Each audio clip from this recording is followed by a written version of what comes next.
Welcome to Model Engineers Laser. My name is Holly and this is part 10 of our jack build. It seems a bit bizarre saying part 10, we're now in double figures. I feel like we should have a cake or something. You might hear some slight tinking in the background. That's because I'm in the conservatory today because it is currently snowing and freezing cold outside. So if you hear a tink tink tink, it's the fire going.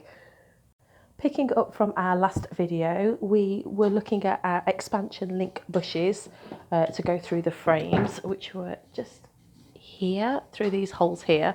And I left the video going to drill these out because they were a little bit snug. Turns out it was mainly paint. I probably could have taken it out with my fingertips, but I've done that now and we can move on. So now we know that that's clear, we're going to look at our penguins that are just here.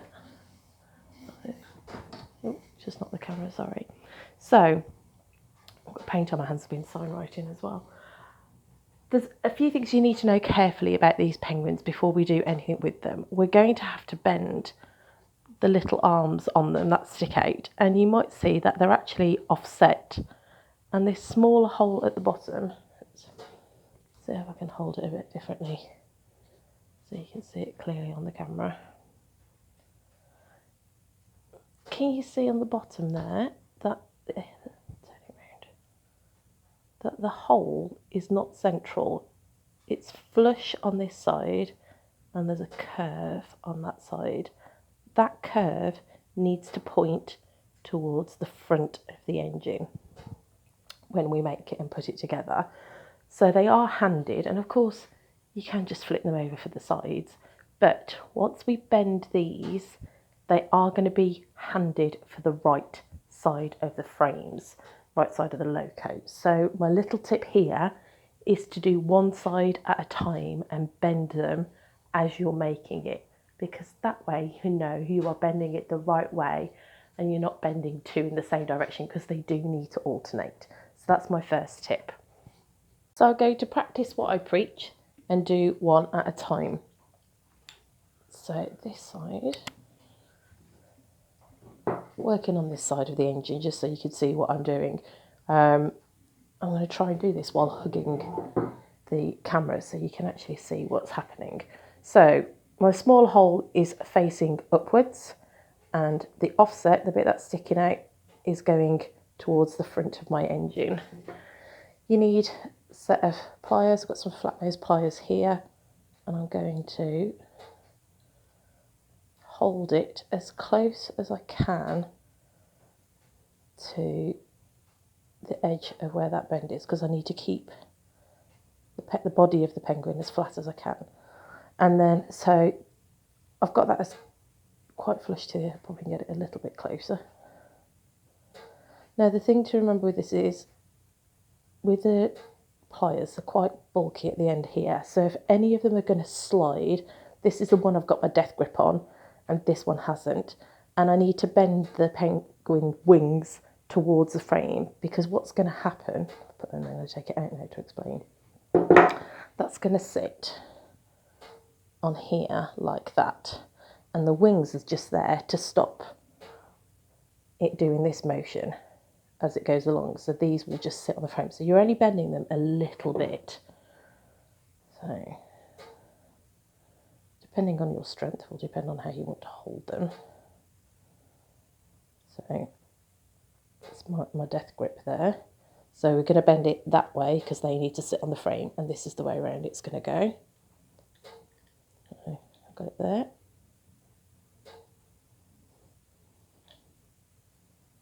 Okay.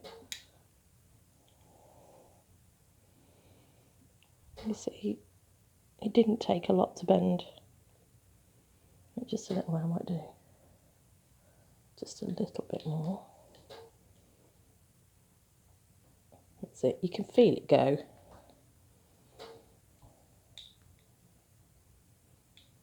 There you go. So now we need to do the other side. Now this side's going to be trickier because you've now got a little bent penguin wing in the way. I need to remember now I've flipped it over, so I need to bend it towards me. And I'll drop it on the table.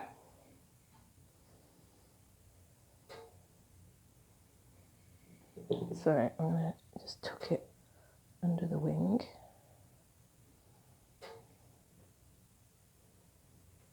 Get it as close as I can there. So I know I've got it backwards, so I need to bend it towards me.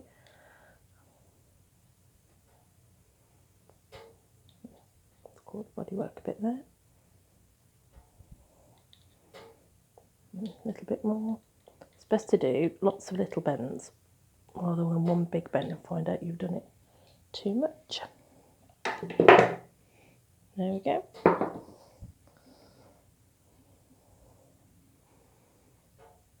Focus camera, there we go. There's the bends, you've got a good view of it there. So now we're going to put it all together. I'm not going to pretend like I know what I'm doing because that's the whole point, I don't. So can you see in the instructions here, it does give us a clear indication that these are handed. So as we talked about before, make sure you have got the right ones in the right place. So as you can see, I'm trying to work on this side of the engine. So you can see that they match the diagram, and of course it's going to be mirrored for the other side. Can you see that? I took that. There we go. So it doesn't really make a difference because that just slides out at the moment, but just to help you see that you have got the right parts. So we need to unscrew that off there. And then the penguin is going to go on here. So remember, we've got that facing towards the front of the engine, the offset bit towards the front, ready for the little wings to sit on the frame. Make sure we've got it the right way around. So it goes through there, through there. Working against gravity, which is completely the opposite reason of a frame, but it does. So I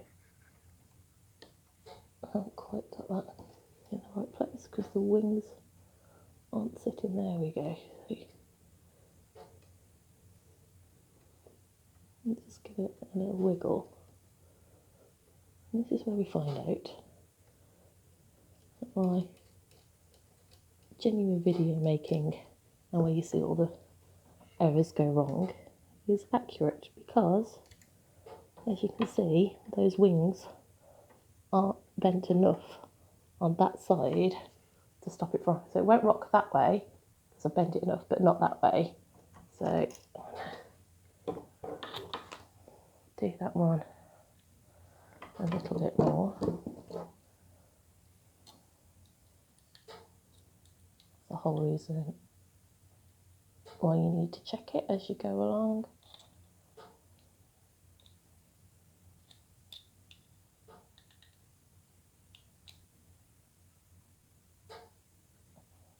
That should be enough now. I'll try again.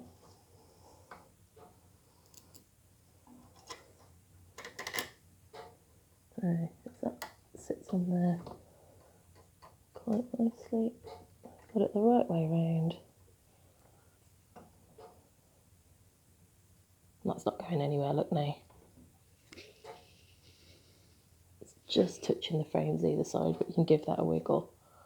And it doesn't go anywhere, which is exactly what we want.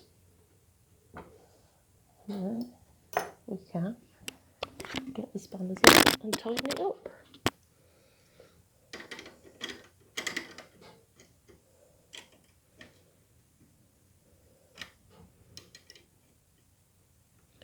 Don't want to do it too tight at the moment, but just tight enough that that penguin stays where it is and it's not going to go anywhere. And there we have it. So now I need to turn it over and do the other side. So now we're on to fitting the other side. There's something we just need to talk about before we get too carried away.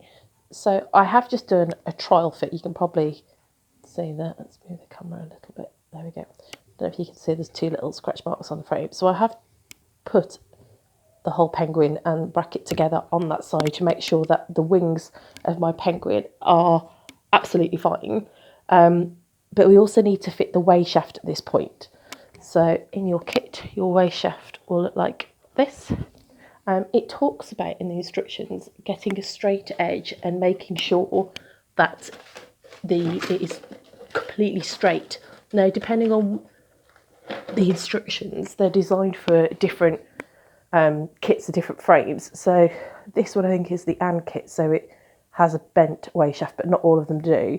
So it's just the two ends that you need to check all that they are straight and haven't been twisted in the post.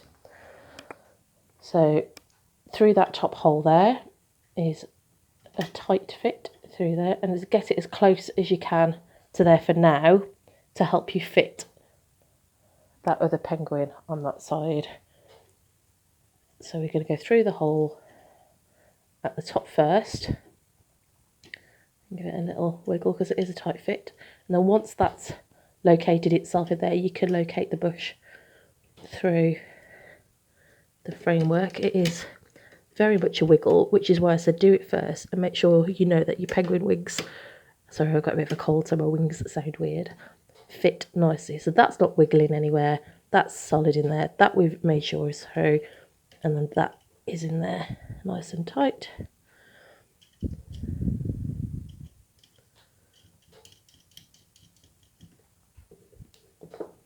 And again, you want to make sure that you're not over tightening at the right end at the first time. There we go. As you go along, and there we have it. And then that should wiggle with a bit of manipulation to get it to sit where you need it to. And that is both sides fitted. So the next stage is putting in our expansion links. We talked about this before and how they are handed. So again, oh, not the camera, sorry. If we go back to our drawing, you could see that, so you can see it matches the drawing.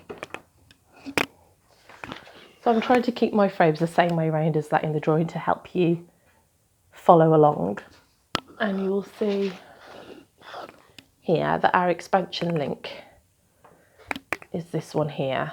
So the larger end of the curve faces towards the rear of the engine with the extra bit pointing down here, and that has to go through there like that, and its mate with the hole at the bottom goes through on the other side.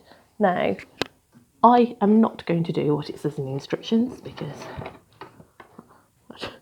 I just happen to not do it, and that is because it says at this point to put on the end here a Starlock washer to hold the expansion link in place. The problem is they're a right nightmare to take off if you've done something wrong, and as you've seen, I've not done this before and things are going wrong already and I'm having to take things off, and that's okay, I'm learning.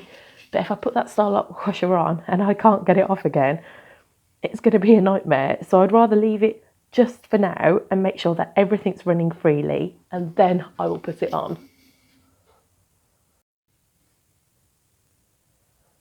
So now we're on to our eccentric rods. These are our eccentric rods. Now they're slightly tapered. This end is slightly thicker than the longer end. So the longer end is thinner and we've got holes at both ends. Now attaching these, knowing which way round it goes, should be fairly straightforward when we see what's happening. So we want the shorter end trailing towards the rear of the engine and the longer end towards the front, and that's going to attach onto our expansion link there. So what we need now are some crank pins out of your kit. We're going to put that through the shorter end, which is nearer the frames, and then you also need one of the washers out of the kit as well. That's a 5BA washer out of the kit, and then that is going to go into there like that, she says, reluctantly. Get a little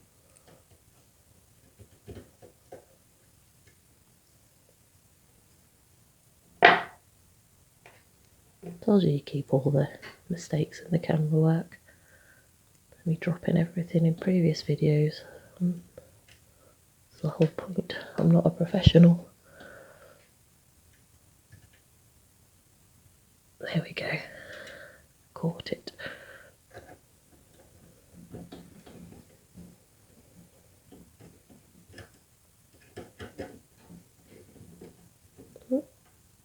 There we go. That's on there. And we're going to do exactly the same on the other end, attaching to the expansion link. So we go through the eccentric rod, through the washer, and into our expansion link. And then dropping the washer out. These are threaded, that's why they don't need a nut or anything on the back. Don't forget that that slides freely, so you need to be fragile. So they are fragile, you need to be careful, because we didn't put the starter washer on the back. And that is that side all attached. Now we need to do the other side. And there we have it. I'll just move some of the paraphernalia from the background so you can see the logo clearly. That I fitted them now both on each side.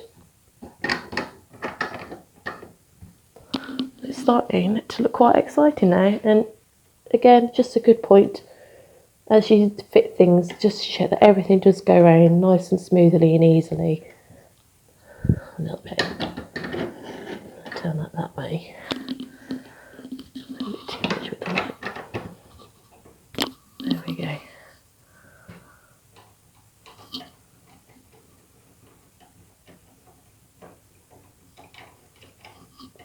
There we go. All going around nice and smoothly. And we'll call it there for this video. Thank you very much for joining us and sticking with us this long. 10th video. Can't believe that the next one's going to be number 11. Please don't forget to like and subscribe to our channel, and we'll see you next time. Thank you.